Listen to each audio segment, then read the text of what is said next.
네, 교재는 지금 교재 페이지, 강의 자료는 19페이지를 피시면 되고요. 19페이지를 피시면 되고, 우리 13페이지 안 한 Z류는 이따가 대기대선 할 때 그때 좀 보도록 할게요. 같이 설명하는 게 좋아서. 그리고 앞에 있는 대기의 순환이 있죠? 이게 뒤에도 나올 거예요. 아까도 얘기했지만 뒤에 대기대선 나오고 그 뒤로 바로 해수를 붙여서 하는 게 좀 더 여러분들 편하게 하실 수 있기 때문에 뒤에 내용이 하나 더 있어요. 이제 교재로 새로 책으로 출판될 때는 이런 부분들 좀 정리해서 나오게 될 겁니다. 자, 그럼 19페이지에 고기압과 저기압 볼 건데, 이건 우리가 좀 전에 지난 강의에서 했던 얘기죠. 그죠? 그냥 간단합니다. 고기압은 누르고, 그러니까 시계 방향, 저기압은 위로 나오고 해서 반시계 방향. 요걸 이제 이렇게 본 거예요. 입체적으로 본 그림이 이제 19페이지라고 보시면 됩니다. 자, 그러면 19페이지 같은 경우는 이제 기압이 있을 건데, 고기압이 있고 저기압이 있는 거죠. 그래서 고기압은 누르는 공기고 저기압은 위로 올라가는 공기입니다. 우리 지난번에 구름이라는 걸 했잖아요. 그렇죠? 구름은 기본적으로 두 가지. 구름은 일단 공기가 상승을 해야 되죠. 일단 수증기가 상승을 해야 되고, 같은 맥락이지만 수증기가 상승해서 온도가 내려가야 수증기가 액체가 되든 고체가 되든 해서 구름이 형성될 겁니다. 그렇죠? 그러니까 상승 기류에서만 이제 구름이 만들어질 거예요. 근데 이제 고기압이라는 얘기는 대기가 누르는 거고, 저기압은 올라갈 거니까 고기압에서는 구름이 만들어질 수가 없죠. 그렇죠? 그래서 고기압은 보통 날씨가 맑게 되고요. 저기압에서는 비나 눈이 오게 됩니다. 구름이 형성될 거니까. 물론 그냥 흐림으로 끝날 수도 있고요. 그렇죠? 그래서 비가 잘 올 수 있는 건 이제 저기압이다 라고 보시면 되고, 보시면요, 우리가 아까 했던 거 그림 그대로 보시면 이제 이렇게 있을 때 고기압은 지금 고기압은 바람이 이제 누르는 거잖아요. 그렇죠? 그러니까 누르니까 고기압은 공기가 퍼져나가게 됩니다. 공기가 이제 퍼져나가게 될 거예요. 공기를 많이 갖고 있기 때문에 이제 퍼져나가게 될 거고, 그래서 얘는 표시를 이렇게 하게 될 겁니다. 그래서 시계 방향으로 이렇게 해서 공기가 퍼져나간다 라고 하시면 되고요. 그 다음에 저기압은 이렇게 해서 반시계 방향으로 공기가 들어오고 있다, 이렇게 하시면 됩니다. 그렇죠? 공기가 계속 올라가야 되니까 공기를 계속 긁어 모은다라고 생각하시면 돼요. 아시겠죠? 그래서 고기압, 저기압에 대한 얘기 없고, 등압선이 나오긴 하는데, 등압선은 그냥 한번 읽어볼게요.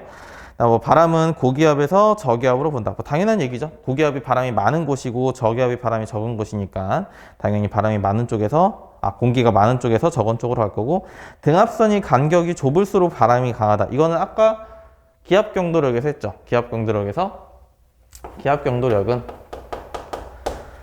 밀도분의 이렇게 했죠. 이렇게 해서 이게 이제 등압선의 간격이었습니다. 우리가 아까 했던 요 델타 H, 요게 이제 등압선의 간격이다 라고 하시면 되세요. 그 다음에 등압선은 처음부터 4간격으로 그리고 폐곡선으로 교차하지 않는다. 이런 얘기가 있다 라고 보시면 되고, 이제 일단 그림 보시면 이건 알게 될 겁니다. 20페이지 위성연성은 한번 읽어보기여서 이거 넘어가도록 할게요. 그냥 가볍게만 보시면, 지금 가시 영상이 있고 적의 영상이 있어요. 가시 영상이 있고 적의 영상이 있는데, 가시 영상 같은 경우는 정리 한번 해볼까요? 가시 영상 같은 경우는 말 그대로 가시광선으로 보는 거고, 그 다음에 적의 영상 같은 경우는 말 그대로 적외선으로 측정을 하는 겁니다. 그래서 가시광선으로 측정하다 보니까 얘네는 밤에는 측정이 안 돼요. 그래서 적외 영상 같은 경우는 24시간이 가능한데, 가시 영상 같은 경우는 24시간이 촬영되는 건 아니다라고 보시면 되고요. 가시 영상 같은 경우는 구름의 두께를 보는 겁니다. 구름의 두께. 그래서 밝을수록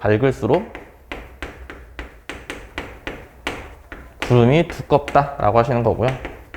그 다음에 적외 영상은 구름의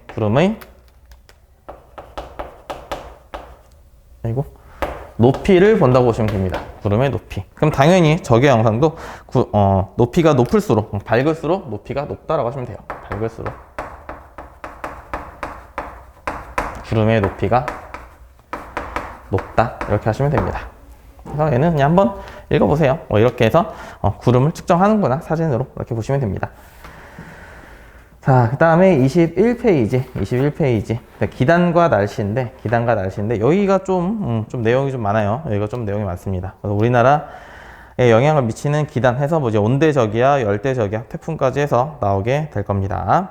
자, 보시면은, 우리나라에 영향을 미치는 기단인데,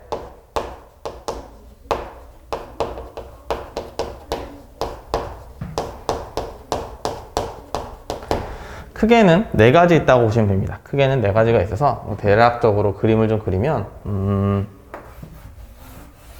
이렇게 있을 거고, 여기 이렇게 해서 대륙이 있을 거예요. 그래서 봤을 때 고緯도에서 만들어지는 기단이 있고 저緯도에서 만들어진 기단이 있는 건데, 자, 기단이라고 하는 건 공기 덩어리를 기단이라고 하는 겁니다. 공기 덩어리. 그럼 공기 덩어리를 기단이라고 할 건데, 공기 덩어리라는 건 말 그대로 공기가 모여 있는 거기 때문에 대기가 누르고 있는 상태예요. 그래서 공기 덩어리, 기단, 같은 말로는 그냥 고기압이다 라고 하셔도 됩니다. 그러니까 예를 들면 시베리아 기단, 시베리아 고기압, 똑같은 말이라고 보시면 돼요. 기단이 곧 고기압이다 라고 보시면 되고요. 자, 하나하나 보겠습니다. 하나하나 보시면, 자, 위에서, 자, 이렇게 해서 우리가 내등분을 했을 때, 자, 위에서는 좀 춥죠? 그쵸? 북쪽이니까 좀 추워요. 그래서 북쪽에 있는 기단이 좀 춥습니다. 한랭. 그리고, 자, 이쪽에서는 지금 이쪽에서는 대륙에서 만들어진 기단이죠. 그쵸? 대륙에서 만들어졌기 때문에 얘는 좀 건조해요. 한랭 건조한 이 지역의 기단을 우리가 시베리아 기단이라고 얘기를 하는 겁니다. 시베리아 기단. 시베리아 기단 또는 시베리아 고기압. 그리고 얘는 겨울철에 우리나라에 영향을 주게 돼요. 겨울철에. 딱 봐도 그냥 시베리아 겨울 뭐 연관되는 거죠. 그렇죠?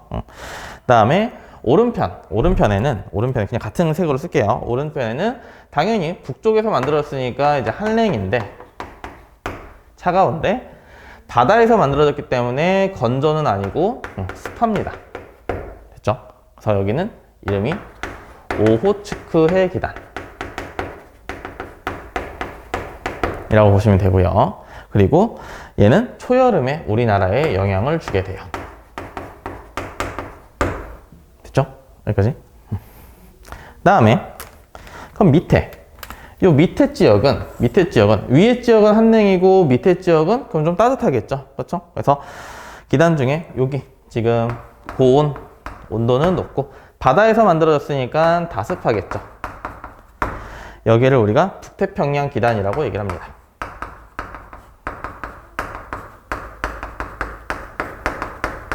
북태평양 기단은 여름철에 우리나라에 영향을 주게 돼요. 이렇게 영향을 주게 되고, 시베리아 기단은 이렇게 영향을 주겠죠. 그렇죠? 그래서 얘는 북서 계절풍. 자, 여기서 봤을 때 북서쪽에서 불어오는 바람이니까 시베리아 기단은 북서 계절풍이다 라고 하면 되고요. 겨울철에는 우리나라는 서쪽은 고기압, 동쪽은 저기압의 형태를 띠고 있어요. 서쪽은 고기압, 저쪽은 저기압. 그리고 그림에서 만약에 1050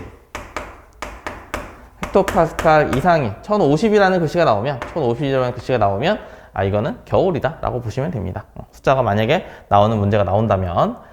자, 이제 고온다스, 이제 북태평양 기단 같은 경우는 얘는 이렇게 올라가니까 얘는 남동 계절풍이 되겠죠. 이렇게 했을 때 남동이니까. 그래서 여기는 이 남동 계절풍.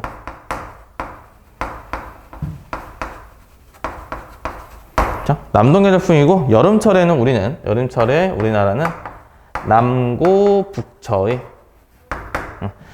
기압을 이루고 있습니다. 남쪽은 고기압, 북쪽은 비교적 저기압이다 라고 보시면 되세요. 그리고 여기 보시는 고기압과 저기압은 뭐 예를 들면 이게 측정된 숫자가 있는 게 아니에요. 몇 파스칼 이상은 고기압, 몇 파스칼 이하는 저기압, 이렇게 보시는 게 아닙니다. 주변보다 기압이 높다, 주변보다 기압이 낮다 이렇게 보시는 거지 절대적인 수치가 있는 건 아니에요. 자, 그다음에 왼쪽에 여기서 이제 만들어지는 기단인데 여기도 이제 밑에 지역이니까 따뜻하겠죠. 그래서 온난. 그 다음에 땅에서 만들어졌기 때문에 건조할 겁니다. 그렇죠? 여기를 우리가 양쯔강 기단이라고 얘기를 해요. 이거를 양쯔강 기단이라고 하고 양쯔강 기단은 봄, 가을에 우리나라에 영향을 주게 됩니다. 그렇죠? 그래서 여기 대략적으로 한 4가지 기단이 우리나라에 영향을 주게 되고요. 여기 한 가지 더 추가를 하자면 여기에 적도 기단이라는 게 있어요. 적도 기단. 여기도 당연히 밑에 지역이니까 온도는 높고요. 바다니까 다습하게 됩니다. 그렇죠? 이거 같은 경우는 늦여름이나 늦여름이나 초가을에 우리나라에 영향을 주게 된다라고 보시면 되세요. 그래서 이렇게 기단 5개가 우리나라에 영향을 주고 있구나라고 보시면 됩니다.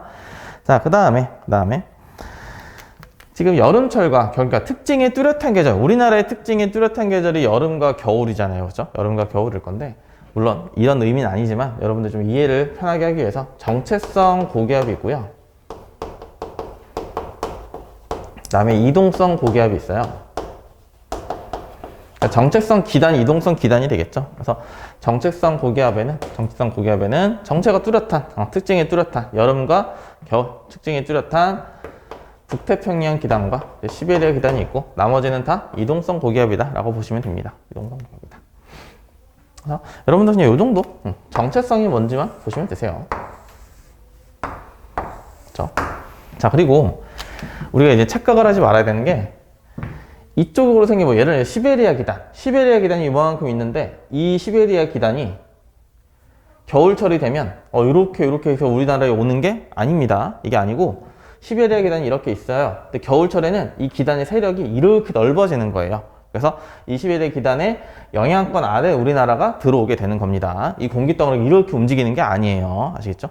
근데 표현은 얘가 이렇게 온다라고 표현을 할 건데 실질적으로는 얘가 세력이 넓어진다 이렇게 보시는 게 맞는 겁니다. 자, 그다음에 밑에 보시면 기단의 변질이라는 게 있어요. 기단의 변질이라는 게 있는데 그렇게 어렵지 않습니다. 기단의 변질.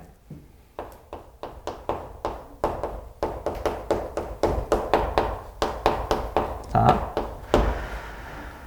쉽게 생각하면 예를 들면 시베리아 기단 같은 경우는 이렇게 내려올 때 점점 밑으로 내려오죠. 그렇죠? 점점 더 따뜻한 지역으로 내려오게 될 거고 한번 바다를 건너오게 됩니다. 그렇죠? 우리나라로 올 때 한번 바다를 건너오게 될 거예요. 그렇죠? 그래서 이걸 보시면 시베리아 기단이 만들어진 지역이 참대륙이죠. 그리고 바다를 지나서 우리나라로 오게 될 겁니다. 그렇죠? 근데 이제 상대적으로 여기보다는 여기가 밑에 있으니까 여기가 따뜻한 바다가 될 거예요. 따뜻한 바다라고 해서 우리가 생각하는 그런 온수 이런 게 아닙니다. 상대적으로 따뜻한 얘기고 당연히 더 내려오게 되면 여기 따뜻한 대륙이 있겠죠.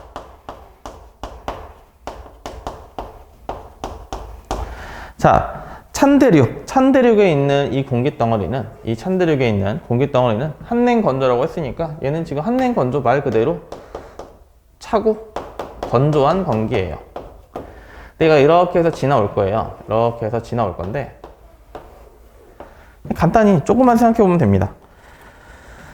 따뜻한 바다니까 여기에 열을 공급하게 되겠죠. 그렇죠? 상대적으로 따뜻한 게 연료를 공급하게 될 거고 바다니까 마찬가지로 수증기도 공급하게 될 거예요. 그렇죠? 수증기도 공급하게 될 겁니다.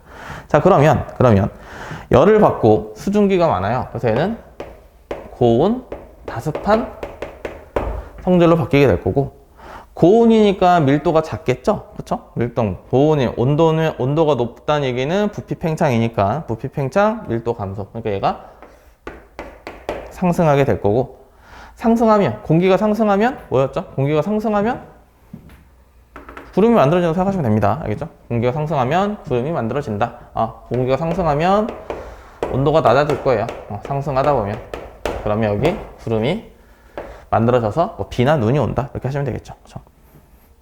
자, 그 다음에 옆에 걸 보시면 그럼 이제 북태평양 기단을 보시면 얘는 따뜻한 바다죠. 밑에 있으니까 따뜻한 바다인데 우리나라로 온다는 건 그만큼 북쪽으로 올라온다는 뜻입니다. 북쪽으로 온다는 얘기는 조금 더 차가운 지역으로 온다는 얘기죠. 그렇죠? 그래서 얘 같은 경우는 이렇게 있을 때 어떻게 그려야 되죠? 그냥 이렇게 그릴게요. 그래서 따뜻한 바다에 있던 녀석이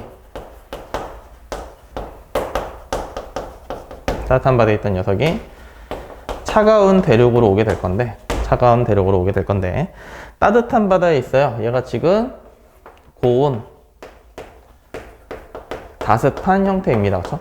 고온 다습한 형태인 거고 얘가 찬대륙으로 온대요. 찬대륙으로 올 건데 온도가 더 낮아졌으니까 당연히 얘는 열을 뺏기게 될 거고요.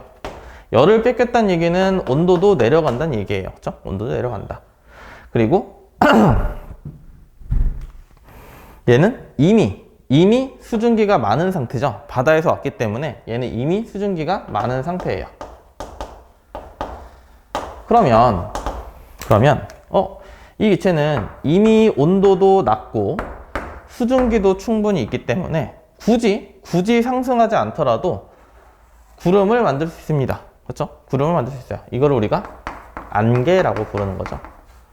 그렇죠? 이렇게 보시면 돼요. 이게 기단의 변질이다 라고 보시면 됩니다. 굳이 올라가지 않아도 만들 수 있다. 그러니까 안개나 구름이나 다 똑같은 말이에요. 어디서 생겼냐에 따라서 이게 단어가 좀 달라지는 거지.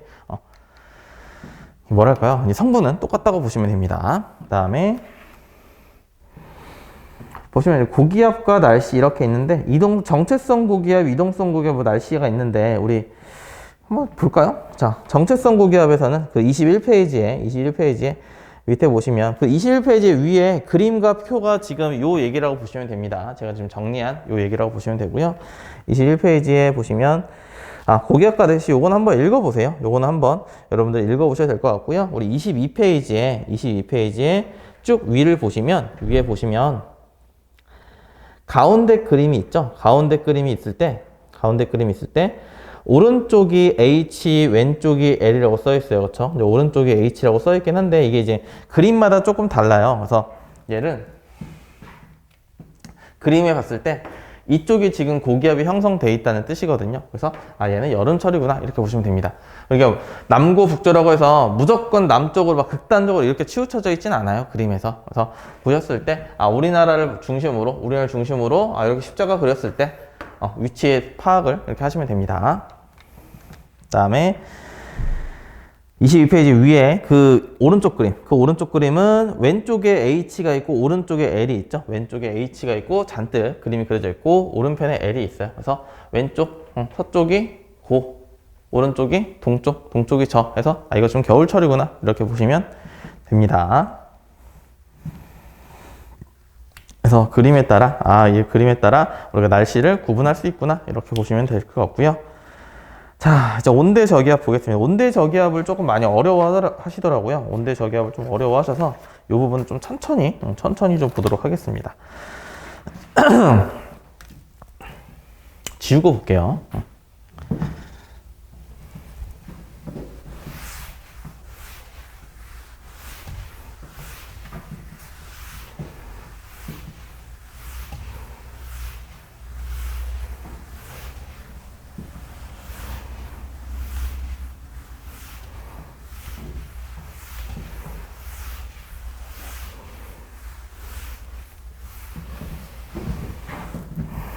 우리가 지난 시간에 구름의 종류나 뭐 이런 걸 하긴 했는데 잠깐 다시 얘기를 해보면 구름의 종류 중에서 이런 게 있었습니다. 이렇게 해서 세로축으로 형성된 게 뭐 저군형인 거고 그 다음에 가로축으로 좀 넓게 이제 퍼져 있는 걸 우리가 이제 층운형 뭐 이렇게 얘기를 했어요.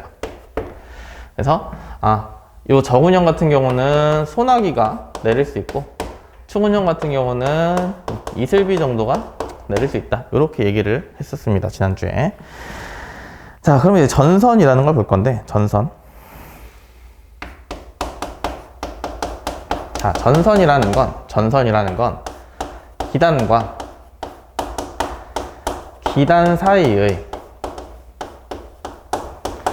경계선을 전선이라고 하시면 돼요. 기단과 기단 사이의 경계선. 근데 기단 중에서도 찬 기단과 따뜻한 기단 사이의 경계선을 전선이라고 하는 겁니다. 찬 공기와 따뜻한 공기의 경계선을 전선이라고 하는 건데, 쉽게 얘기하면 찬 공기와 따뜻한 공기가 만난 거예요. 근데 이제 찬 공기가 따뜻한 공기를 따라잡았는지, 따뜻한 공기가 찬 공기를 따라잡았는지에 따라 조금씩 달라지는 겁니다. 자, 그러면 우리가 전선은 한냉 전선이라는 게 있고요.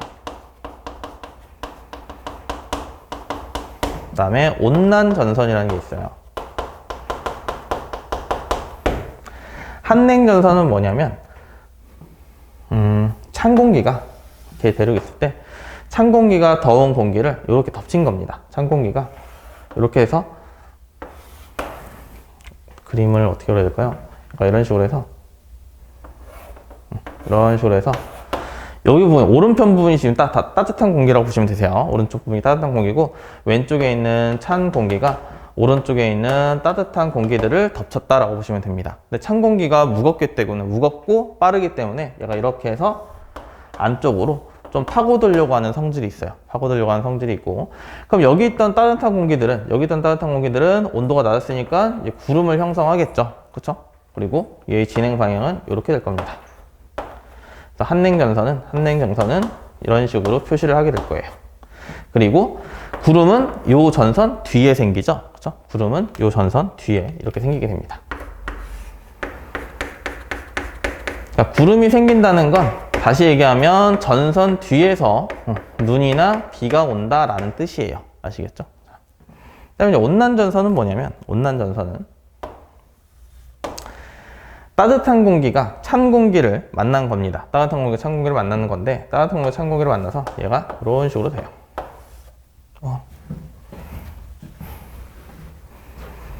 이렇게 해서 그림을 어떻게 그려야 되죠?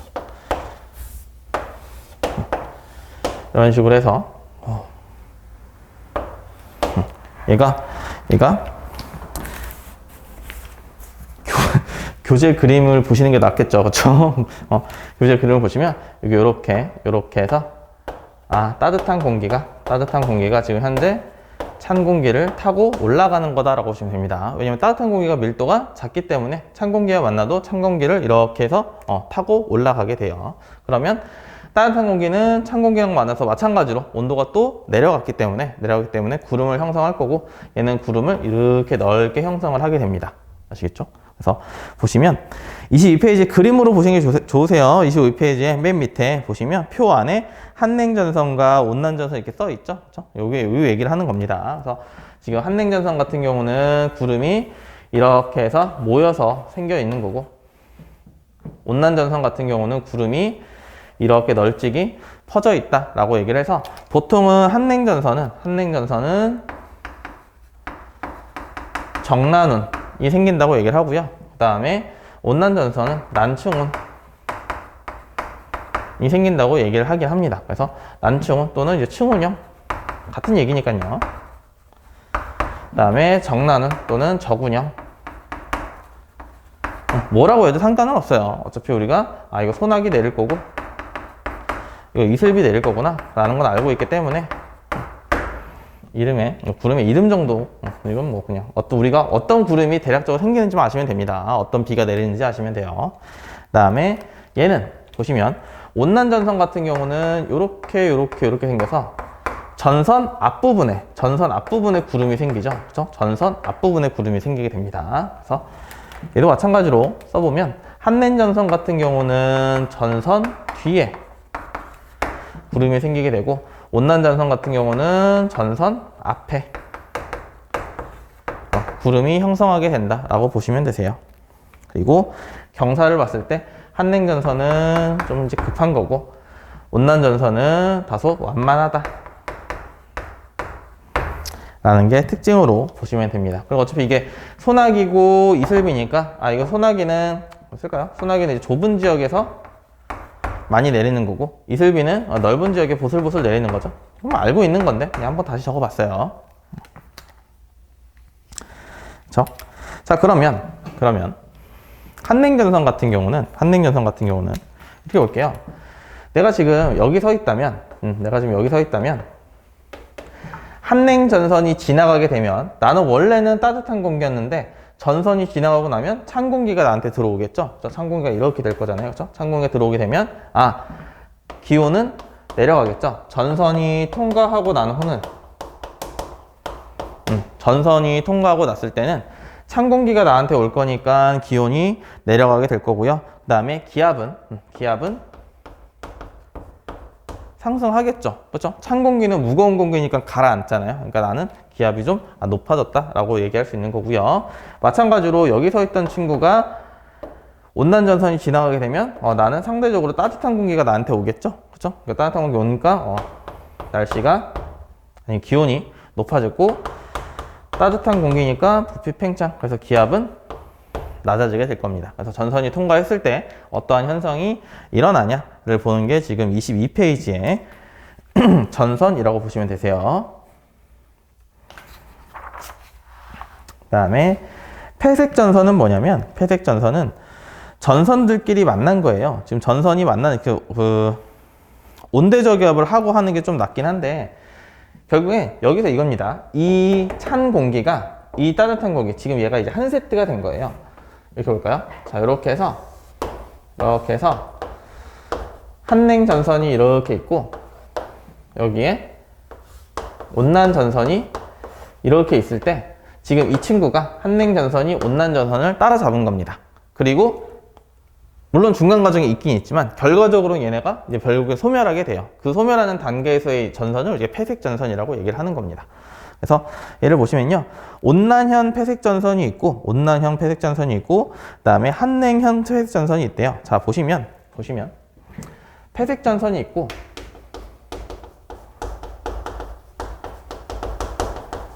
그다음에 정체 전선까지 해서 우리가 전선을 4개를 배울 건데, 말이 나왔으니까 먼저 보시면 폐색 전선 같은 경우는 한냉 전선이 온난 전선을 따라잡은 게 됐다. 그럼 B는 폐색 전선은 지금 한냉 전선은 B가 뒤에서 내릴 거고 온난 전선은 B가 앞에서 내리겠죠. 그렇죠? 그러니까 B가 넓은 지역에서 오게 될 거고 그러다 보면 얘네가 없어질 건데 한냉형 폐색 전선이 있고 온난형 폐색 전선이 있어요. 얘는 그림만 보시면 됩니다. 그래서 한냉형 폐색 전선은 그림이 이렇게 돼요. 결국에 얘가 얘를 따라잡게 된 건데 자, 한냉형은 당연히 얘가 좀 더 세력이 세겠죠. 그래서 이게 더 차고 이게 덜 찬 공기가 됩니다. 보시면 우리가 한냉 전선은 따뜻한 공기를 찬 공기가 따라잡은 거고 온난 전선은 찬 공기를 따뜻한 공기가 따라잡은 거잖아요. 그래서 결국에 이게 요 사이에 이게 없어지는 거니까 차고인데 누가 더 차갑냐에 따라서 전선의 종류가 나뉜다라고 보시면 됩니다. 그래서 한냉형은 말 그대로 한냉 전선에 있던 게 더 차갑다라는 뜻이고, 온난형은 온난 전선에 있던 게 더 차갑다. 그래서 그림이 이렇게 돼요. 그래서 여기가 더 차갑다, 더 찬, 여기는 덜 찬. 이 정도로 보시면 됩니다. 이 정도. 이게 이제 폐색 전선이다 라고 보시면 되고요. 정체 전선은 뭐냐면, 정체 전선은 우리나라가 있을 때 너무 좀 그렇게 어렵네요. 우리나라가 있을 때 한냉 전선이 이렇게 내려오고 그 다음에 온난 전선이 올라와서 만날 거예요. 근데 만날 건데 이게 뭐였죠? 아까 오호츠크해였고 한냉 전선이 오호츠크해였고 그 다음에 여름철에 우리한테 영향을 주는 게 북태평양 기단이었습니다. 그래서 얘네들이 만나게 될 건데 만나게 되면 한냉 그 다음에 온난 이렇게 되겠죠? 이렇게 온난 이렇게 될 거예요. 그러면 한냉은 뒤에서 비가 내리고 뒤에서 비가 내리고 온난은 앞에서 비가 내리죠. 그렇죠? 그래서 강수 지역이 밀집돼 있습니다. 강수 지역이 밀집돼 있어요. 여기서 만나요. 여기서 한냉, 온난 이렇게 해서 비가 막 옵니다. 이게 이제 장마가 돼요. 이게 이제 장마인 거고, 북태평양 계단에 세력이 세져서 이 장마 전선을 이렇게 날려버리면 이제부터는 여름 시작 이렇게 된다고 보시면 됩니다. 그렇죠? 왜냐면 온난 전선 뒤가 따뜻한 거잖아요. 그렇죠? 그래서 온난 전선이 우리나라를 이렇게 지나가야 우리가 따뜻한 여름이 된다라고 보시면 됩니다. 그래서 이게 이제 정체 전선이다라고 보시면 되세요. 그래서 전선, 한냉전선, 온난전선, 그 다음에 뭐 폐색전선, 전체전선 이렇게 해서 네 가지를 좀 봤고요. 네 가지를 봤고, 그 다음에 온대 저기압을 보겠습니다. 온대 저기압. 자, 온대 저기압은 그림으로 정해서 그냥 기억을 하시는 게 편하세요. 온대 저기압이라는 게 있는데,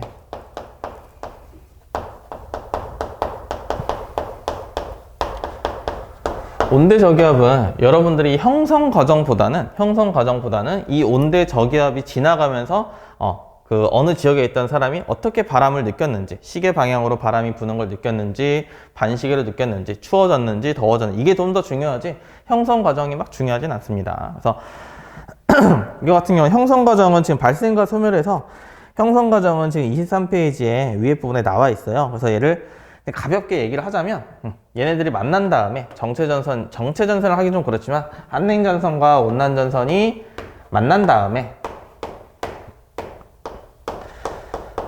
속도 차이에 의해서 얘가 이렇게 해서 출렁거리게 될 거고, 속도 차이가 생기니까 얘가 이런 식으로 해서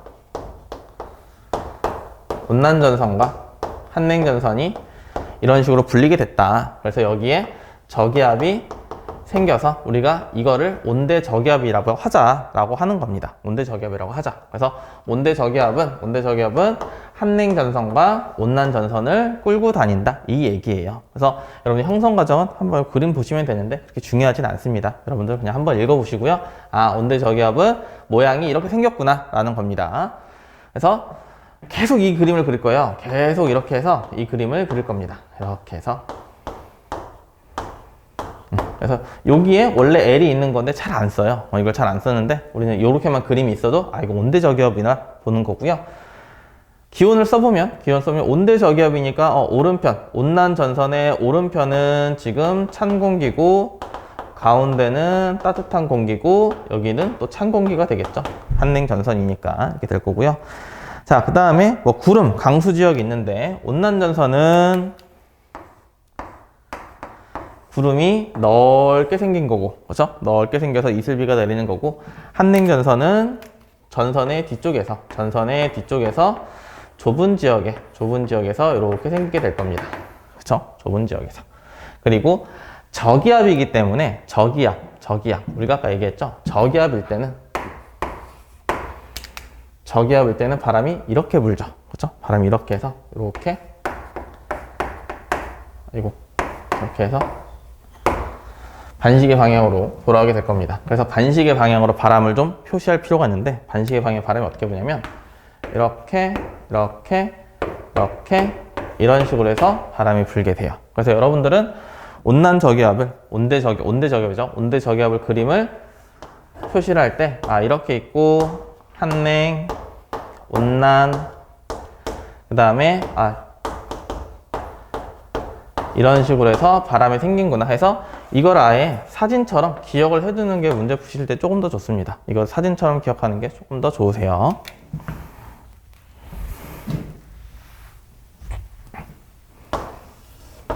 그래서 얘 같은 경우는 일단 온대 저기압은 편서풍의 영향을 받게 됩니다. 그래서 서쪽에서 불어오니까 동쪽으로 이동하게 되겠죠. 서쪽에서 불어오는 바람의 영향을 받으니까 동쪽으로 이동을 하게 될 거고, 이런 거예요. 그래서 지금 이렇게 있을 때, 우리나라를 좀 많이 그리는데, 이렇게 있을 때 지금 온대 저기압이 이렇게 형성이 돼 있다. 형성이 돼 있을 건데, 얘가 지금 A라는 사람이 이렇게 있고, 지금 바람의 방향이 이쪽이다. 라고 하겠습니다. 바람의 방향이 이쪽이다. 그러면 A라는 사람이 느끼기에는 바람이 시계 방향으로 부는지 반시계 방향으로 붙나요? 뭐 이렇게 물어보겠습니다. 자, 그럼 보시면 얘를 이렇게 돌리면 여기에 A가 있는 거게 되겠죠? 그렇죠? 어쨌든 A는 이렇게 해서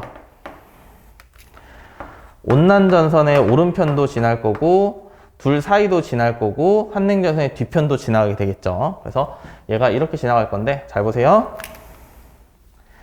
A 입장에서는 지금 이쪽 방향 남동풍이 한 번 지나가게 될 거고 첫 번째로 지나가고 이 바람이 지나가겠죠. 그렇죠? 그래서 이렇게 해서 두 번째 바람이 지나갈 거고 이렇게 해서 지금 북서풍이 이렇게 해서 지나갈 겁니다. 세 번째로. 그렇죠? 그러면 1, 2, 3이니까 A가 느끼기에는 시계 방향으로 바람이 불었구나 라고 느끼게 되는 겁니다. 되셨죠? 그러면 A 기준에서는 얘는 이슬비가 내리다가 맑았다가 다시 소나기가 내린다 라가 되겠죠. 그렇죠? 여기 보면은 A는 1번 지역, 2번 지역, 3번 지역을 지나게 될 거니까 1번 지역을 지날 때는 이슬비, 1번 방향의 바람, 2번 지역을 지날 때는 맑아, 2번 방향의 바람, 3번 지역은 소나기가 내리고 3번 방향에 바람이 분다. 이렇게 될 겁니다. 그렇죠? 그럼 이제 만약에 반대는 말이 안 되죠. 그렇죠? 반대는 말이 안 돼요. 왜냐면 우리는 서풍을 받고 있기 때문에 온대저기압이 이렇게 가는 건 문제 나오지 않습니다. 그래서 오른쪽으로 이동한다를 보시면 되세요.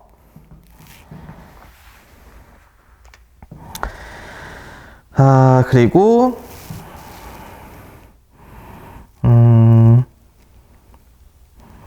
그다음에 이것도 볼까요? 얘가 지금 날씨였고 우리가 기온을 보자면 1번에서 2번 갈 때는 온도가 올라가겠죠? 찬 공기고 따뜻한 공기니까. 그리고 2번 지역에서 3번 지역으로 넘어갈 때는 얘가 지금 이렇게 지나가고 있는 겁니다. 그렇죠? 2번 지역에 3번 지역 갈 때는 온도가 내려가게 될 거예요. 다시 찬 공기를 만나게 되니까. 그래서 기압 같은 경우는 온도가 올라가니까 압력이 낮아지게 될 거고 2에서 3번 갈 때는 기압이 높아지게 될 겁니다. 그래서 여기까지가 이제 온대저기압이 지날 때 이러한 현상들이 일어나는구나 이렇게 보시면 되세요. 자, 그 다음에는 24페이지에 일기예보인데 요거는 일기기호 그냥 잠깐 간단히만 일기기호를 간단히만 보고 넘어가겠습니다. 일기기호를 보시면 여기다 그냥 가볍게 써볼게요. 일기기호가 이렇게 있을 거예요. 그렇죠? 이렇게 있을 겁니다. 그렇죠? 그래서 여기 색칠이 얼마나 됐냐에 따라서 이거는 이제 운량을 나타내게 될 거고요. 구름이 얼마나 많냐 이런 얘기고요. 그 다음에 당연히 요 막대기 요거는 이제 풍향을 의미하게 될 겁니다. 풍향. 그 다음에 풍향은 그러면 지금 그림 같은 경우는 이제 북동풍이라고 하시면 돼요. 여기서부터 이제 출발한다라고 보시면 됩니다. 바람이 이제 불어오는 방향을 체크를 한 거고. 그 다음이 지금 요 깃발처럼 생긴 요 부분들, 요 막대기랑 요 세모, 요 부분들은 이제 풍속을 나타낸다라고 보시면 되세요. 풍속. 그래서 긴 게 5, 짧은 게 2, 요 세모가 25m/s라고 하시면 됩니다. 그럼 이제 합치면 얘는 32 이렇게 되겠죠. 25, 5, 2니까 그렇죠? 32 될 거고. 그다음에 여기 옆에 보시면 지금 기호가 있을 거예요. 뭐 이렇게 해서 이렇게 있으면 뭐 안개, 이렇게 있으면 뭐 소나기에서 기호가 적혀 있을 겁니다. 이게 날씨 기호가 될 거고요. 그 다음에 그나마 이제 일기도에서 조금 중요한 건 이제 기압을 보는 거예요. 우리 봤을 때 뭐 예를 들면 뭐 101 이렇게 써 있다. 그 다음에 아니면 뭐 93 이렇게 92 이렇게 써 있다 할 수 있거든요. 그러면 체크를 할 때 앞자리가 0에서 4 사이일 때는 10을 추가하고요. 앞자리가 6에서 9 사이일 때는 9를 추가하게 됩니다. 무슨 말이냐면 예를 들면 숫자가 101이에요. 그러면 앞에가 1의 자리니까 앞에가 죄송해요. 0에서 4예요. 0에서 4. 0에서 4니까 앞에 잘 1이죠. 0에서 4 사이에 있으니까 101 앞에 10자를 붙여줍니다. 그러면 101.1 헥토파스칼 이렇게 써지는 거예요. 92가 있을 때는 92. 근데 앞자리가 6에서 9 사이니까 앞에 9를 붙여주게 됩니다. 앞에 이제 9를 붙여줘서 992 헥토파스칼 이렇게 된다라고 보시면 되세요. 일기 기호는 뭐 이런 뜻이구나 라고 그냥 한번 읽어보시면 됩니다. 이게 중요한 파트는 아니기 때문에 우리는 온대 조기압이 훨씬 더 중요해서 이 부분 위주로 봐주세요. 자, 그 다음에 열대 저기압 보겠습니다. 열대 저기압. 그러니까 저기압을 두 개밖에 안 할 거예요. 온대 저기압 하나랑 열대 저기압 할 건데, 뭐 태풍에 관련된 걸 볼 건데, 태풍이 뭐 그렇게 어렵진 않습니다. 태풍이 이제 어렵진 않아서 지우고 볼게요.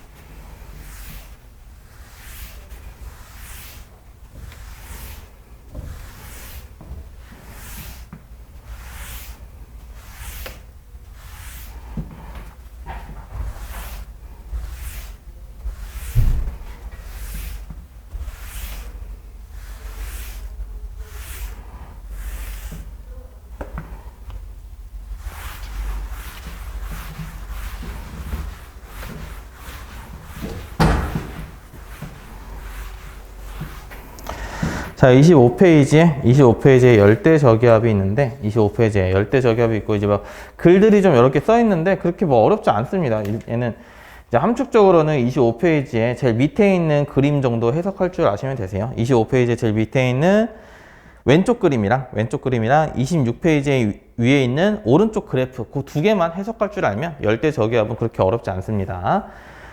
자, 열대 저기압. 우리가 열대 저기압을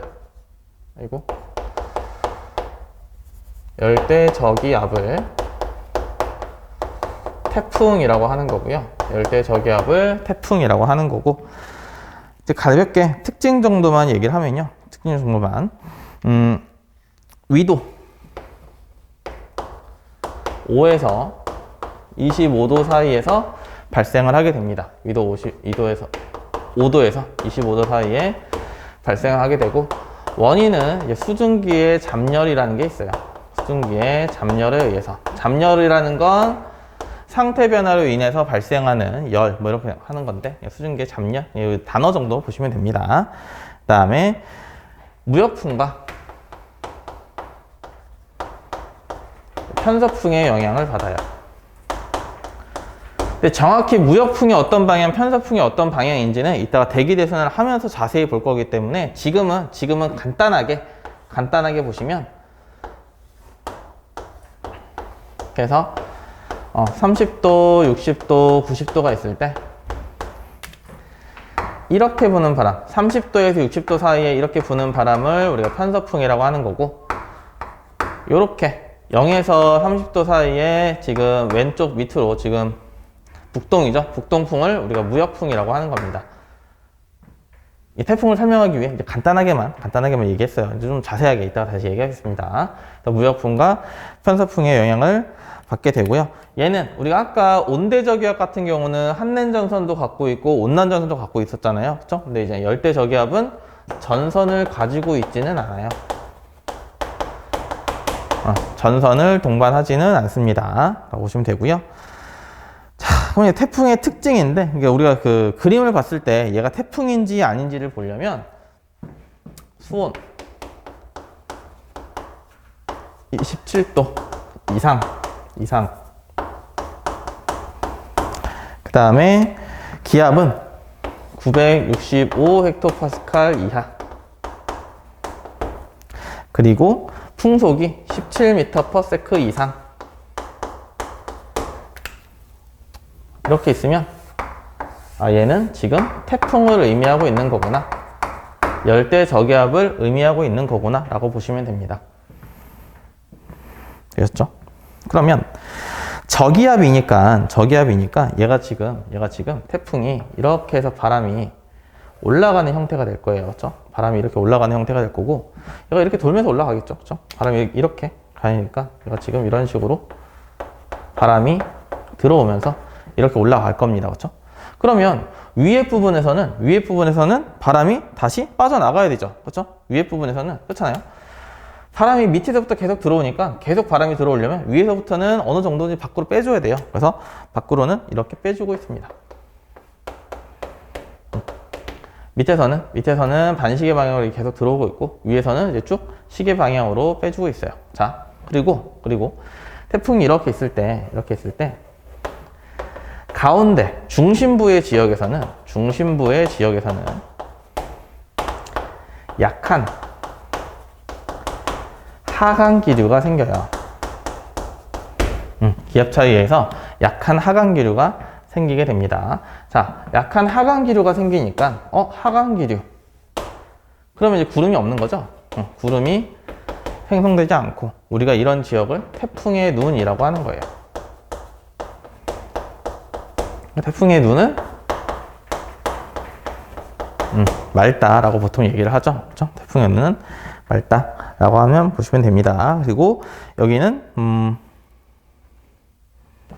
하강기류라서 온도는 비교적 좀 높다 이렇게 보시면 돼요. 주변부와 비교했을 때 온도가 좀 높다 이렇게 보시면 됩니다. 그래서 얘는 진행 방향을 보면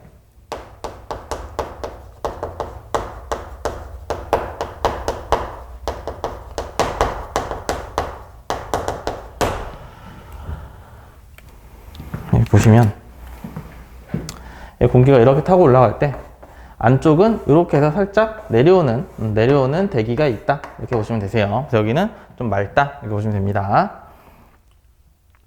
그 다음에 내려오는 이유는 간단해요. 간단해. 이게 돌면서 올라오다 보니까 중심이 좀 비게 돼요. 밑에 있는 중심은 비게 되고 위에는 대기가 어느 정도 있기 때문에 살짝 내려오는 기압이 형성된다, 기단이 형성된다 이렇게 보시면 됩니다. 자, 태풍의 진행 방향인데 우리가 이제 이렇게 해서 너무 작게 그렸다. 30도를 기반으로 해서 보시면 무역풍과 편서풍의 영향을 받는다고 했어요. 무역풍과 편서풍의 영향을 받을 건데 지금 보시면 얘가 이렇게인데 얘가 이런 식으로 돌고 있어요. 이게 이제 해수의 순환이랑도 똑같은 건데 지금 무역풍과 편서풍이 이렇게 돌고 있다고 보시면 됩니다. 그래서 태풍의 진행 경로를 체크를 해보면 태풍이 이렇게 해서 지나가게 돼요. 무역풍이 무조건 이쪽 방향만 무역풍은 아니에요. 여기서 부는 바람을 무역풍이라고 하는 겁니다. 그래서 지금 바람이 이렇게 불고 있다고 아까 얘기했잖아요. 그렇죠? 이렇게 시계 방향으로 불고 있으니까 태풍의 진행 방향도 이렇게 시계 방향으로 가고 있다라고 보시면 됩니다. 자, 그럼 이제 태풍이 이렇게 해서 방향이 꺾이는 이 지점, 진행 경로가 꺾이는 이 지점을 우리가 전향점이라고 얘기를 하는 거고요. 자, 태풍을 좀 그려보면 이렇게 해서 이렇게 있죠, 그렇죠? 그래서 태풍을 좀 그려보면 얘는 저기압이기 때문에 열대 저기압이기 때문에 바람은 반시계로 이렇게 돌고 있습니다. 그러면 얘가 좀 이렇게 되겠죠? 이런 식으로 돌면서 이제 움직일 거예요. 그리고 이쪽 돌 때도 마찬가지로 이렇게 회전을 하면서 진행을 하게 될 겁니다. 그렇죠? 자, 그러면 보시면 진행 방향의 오른편을 보면 오른쪽은 지금 진행 방향과 바람의 방향이 같은 지점이 있죠. 그리고 진행 방향과 바람의 방향이 같잖아요. 그렇죠? 오른편을 보면 파동의 진행의 왼쪽을 보면 바람의 방향이 진행 방향과 반대죠. 그래서 풍속이 진행 방향의 오른쪽이 좀 더 빨라요. 파동의 진행 방향, 태풍의 오른쪽 지점이 왼쪽 지점보다 풍속이 더 빠릅니다. 그럼 당연히 좀 더 위험하겠죠. 그렇죠? 이쪽에 있는 사람들이 좀 더 위험하게 될 거예요. 그래서 우리가 진행 방향이 이렇게 있을 때 이렇게 그릴까요? 이렇게 했을 때 진행 방향의 오른편 여기를 위험 단원이라고 하고요. 왼쪽은 안전 단원이라고 얘기를 합니다. 근데 우리가 표현을 안전하다고 한 거지 이게 안전한 지역이 아니에요. 굳이 이제 오른쪽과 왼쪽과 비교했을 때 위험 안전인 건데 당연히 여기도 위험합니다. 태풍이 풍속이 세기 때문에. 그렇죠? 아, 그리고 아까도 얘기했지만 0에서 30도 사이는 무역풍의 영향을 받고 30도 60도 사이는 편서풍의 영향을 받는다고 얘기를 했죠. 여기서 이렇게 된다고 얘기를 했고요. 그 다음에 태풍의 이동 속도는요.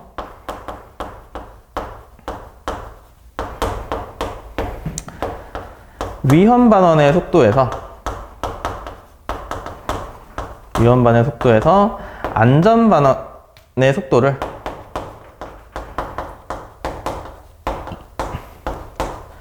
뺀 걸 우리가 이동 속도라고 얘기를 합니다. 파동의 이동 속도.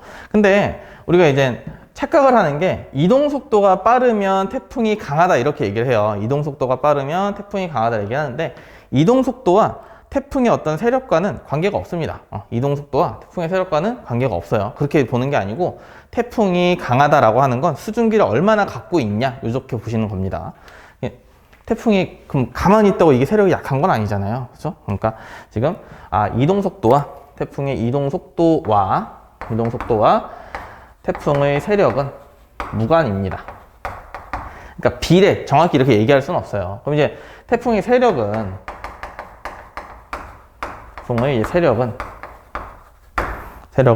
언제 크냐? 태풍의 세력이 이제 강하다라고 얘기할 수 있는 건 열대 저기압이니까 더 저기압일수록 세력이 센 겁니다. 더 저기압일수록. 그래서 기압이 낮을수록 또는 수증기가 공급될수록 이때 태풍의 세력이 센 거예요. 그러면 만약에 태풍이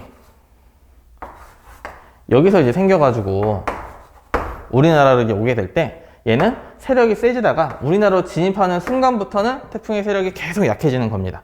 왜냐면 이제 육지로 왔다는 건 그만큼 수증기의 공급이 안 된다는 거고 그럼 세력은 약해진다는 뜻이에요. 아시겠죠?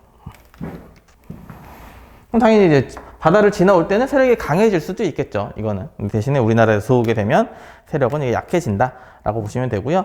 그 26페이지에 오른쪽 위에 보시면 그래프가 이렇게 그려져 있죠. 그래서 여기가 이제 서쪽, 여기가 동쪽, 그 다음에 이렇게 해서 여기가 이거 아마 풍속이 적혀 있을 거예요. 그렇죠? 이동 속도 뭐 이렇게 적혀 있을 겁니다. 그렇죠? 풍속. 그래서 그래프가 이렇게 돼 있죠. 그래프가 뭐 이런 식으로 해서 이렇게 있을 거예요. 그렇죠? 그래서 여기는 위험 반원의 속도, 그다음에 여기는 안전 반원의 속도. 그래서 이 위험 반원과 안전 반원의 어떤 속도 차이, 이만큼이 태풍의 이동 속도가 된다. 이렇게 보시면 됩니다. 태풍의 이동 속도가 된다. 그렇죠? 그리고 이렇게 생긴 그래프가 있죠? 이렇게 생긴 그래프는 이거는 기압을 의미하는 겁니다. 그렇죠? 여기까지. 그래서 태풍의 중심부가 기압이 제일 낮다. 이렇게 보시면 됩니다. 아시죠? 그렇죠? 여기까지. 그래서 태풍까지 해서 마무리를 좀 지었고요. 열대적이와 온대적을 비교한 내용은 26페이지 밑에 있는데 그건 한번 읽어보시면서 각자 읽어보시면서 한번 정리해보세요. 여러분들 지금 두 가지 공부를 했으니까 그건 한번 공부를 해보시면 되시고요. 마찬가지로 그 뒤에 27페이지부터는 그냥 읽어보기 내용입니다. 그건 한번 읽어보시면 되실 것 같아요. 여기 이제 우리나라의 주요 악기상인데 이 부분은 지금 이제 온라인으로 듣고 계신 분들도 계실 텐데 중요한 부분이 아니에요. 여러분들 중요한 부분이 아니어서 그냥 한번 좀 읽어보시면 되고 혹시나 만약에 이게 정확한 원리를 알고 싶다 또는 이제 이 부분 조금 설명해 달라고 요청을 해주시면 다시 요거는 영상을 찍어서 올려드리도록 하겠습니다. 한번 그냥 읽어보셔도 크게 관계는 없으세요. 자, 그럼 여기까지 하고 잠깐 쉬었다가 이제 해수에 대해서 좀 나가도록 하겠습니다.